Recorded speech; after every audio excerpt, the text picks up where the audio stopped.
try and review very briefly the suicide prevention activities now happening in Jaffna. Suicides have become a huge problem in post-war North and East. People die for all sorts of reasons. They suicide for so many reasons, and there are lots of attempted suicides, and a lot of people are getting admitted into the hospital on a daily basis. Now, to prevent suicide, having that as our aim, we started Kai Kodukkum Nanbargal as the 11th branch of Sri Lanka Sumitrio, which is a very reputed organization operating in Sri Lanka for 43 years. And this happened in 2013 January. And when this happened, we were 40 years behind the rest of the country in suicide prevention in Jaffna. The main aim of this center is to listen to people. The problem people are facing, the people with mental trauma, the people depressed, the major problem they are facing is that they don't have people to talk to. And whoever they go to, try to advise them, criticize them, or even ridicule them. And then say the fault is yours, or something like that. And people are desperate. They don't have anyone to talk to. And that is the gap Kai Kodukkum Nanbargal is trying to fill. So we train volunteers mainly on how to listen and how to respond. So our volunteers listen to the callers for hours and hours and hours, sometimes 3-4 hours in a stretch, and for so many days. We tell our callers, come anytime you want, any number of times you want, and stay with us for any number of hours. We will be there for you. And that's the message we give to our volunteers, and they come again and again to talk to us. So even though we cannot solve all their problems, we are able to give them the confidence to live on. And that's what we are trying to do. Our volunteers are working without any pay at all. They work for 4 hours a week on a volunteering basis. And one of the problems we are facing in our suicide prevention center is the shortage of volunteers. We don't get enough volunteers to come and work with us, and we are trying to increase our numbers by training more and more volunteers, and the training takes place once in 2 months, that sort of time frame. Now our volunteers do not advise to the callers. They listen and ask the right questions so that we can remove the tunnel vision of that caller and help the caller to think broadly. So we don't judge them either. We accept them. We accept the callers as they are. And absolute confidentiality we preserve. So because of this, our callers develop confidence in the center and they come to us.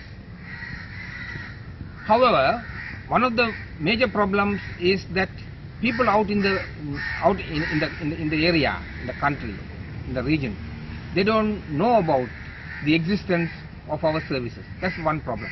So we have to publicize our services more.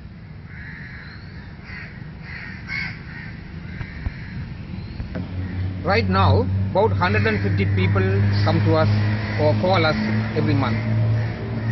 We want to increase this number at least double in the shorter term.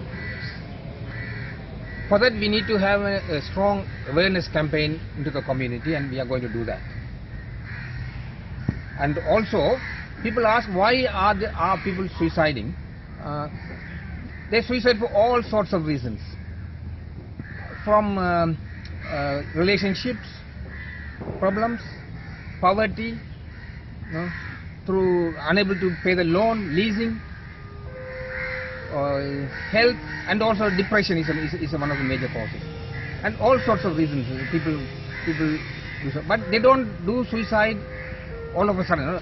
Once a person decides, or a person gets depressed, or gets into mental trauma, it takes a while till they actually do the suicide. So if we meet them, I like to call this a journey, towards the suicide. So we can meet them at some point in this sad journey towards suicide.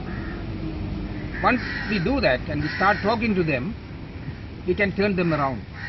And I am absolutely confident that if we meet a person who has suicide in the mind, the chances of turning the person around, building confidence in the person, and giving the strength to live, that is, I think it's 100% that we can succeed in this. So the issue is to meet this person, listen to the person, and start talking and having a relationship. We want the people who come to us, to know that there's somebody in this world who cares for him or her, who likes to help, provide help, and feel that that person needs to live in this world. Once we give that kind of strength, inner strength to the people, they live on. Even though life may be a struggle, but they live on. So that's what we are trying to do. Now, suicide is a big problem in Jaffna, not only in Jaffna. It's a bigger problem in the Vani area. And it's a huge problem in the eastern province, but we are operating only in Jaffna. We need to expand this activity to other areas of the north and east. And for all this, we need people, we need volunteers to work, and we need funds. Very recently, we ran short of funds, and we were unable to operate at all. We went into debt. And at this point, the Enlightenment Circle, EC, which is an arm of Saiva Munneta Sangam in the UK, came to the rescue and offered help. It's a great thing, and we thank them for this. And into the future, if we want to strengthen this activity, the suicide prevention activity, we need more funds, we need more help, we need more volunteers. And suicide prevention is an absolutely essential thing to the north and east.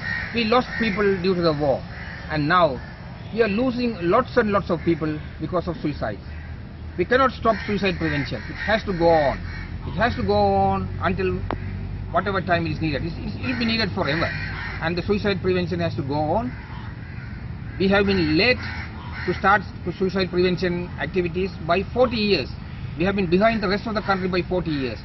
Now we need to strengthen ourselves and go forward. We cannot relax. Thank you.